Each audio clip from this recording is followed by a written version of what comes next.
അന്തരിച്ച മുൻ മുഖ്യമന്ത്രി വി എസ് അച്യുതാനന്ദന് പത്മവിഭൂഷൺ നൽകിയിരിക്കുന്നു. മമ്മൂട്ടിക്കും SNDP യോഗം ജനറൽ സെക്രട്ടറി വെള്ളാപ്പള്ളി നടേശനും പത്മഭൂഷൺ അവർക്ക് നൽകുന്നു. അതിന്റെ വിശദാംശങ്ങളിലേക്ക് പോകാം. ബൽറാം നെടുങ്ങാടി നമ്മളോടൊപ്പമുണ്ട്.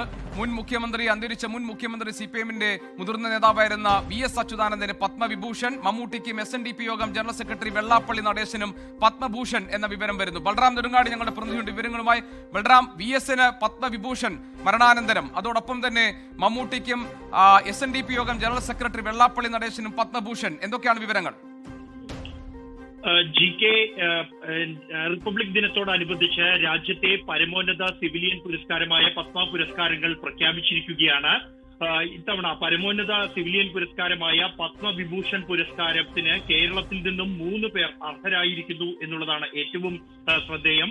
മുൻ മുഖ്യമന്ത്രി VS അച്യുതാനന്ദന് മരണാനന്തര ബഹുമതിയായി പത്മവിഭൂഷൺ പുരസ്കാരം പ്രഖ്യാപിച്ചിരിക്കുകയാണ്.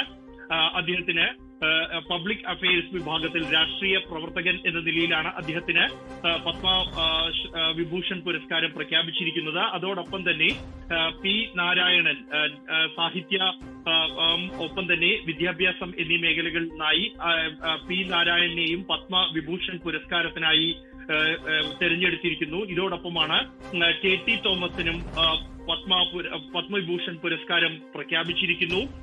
ഇത്തരത്തിൽ 3 പേരുകൾ പത്മവിഭൂഷൺ പുരസ്കാരത്തിന് തന്നെ കേരളത്തിൽ നിന്നും അർഹരായിരിക്കുകയാണ്. ഇതോടൊപ്പമാണ് നടൻ മമ്മൂട്ടി പത്മഭൂഷൺ പുരസ്കാരം തെരഞ്ഞെടുത്തിരിക്കുന്നു. ഒപ്പം തന്നെയാണ് SNDP ജനറൽ സെക്രട്ടറി വെള്ളാപ്പള്ളി നടേശനും കേരളത്തിൽ നിന്നുള്ള വെള്ളാപ്പള്ളി നടേശനും പത്മഭൂഷൺ.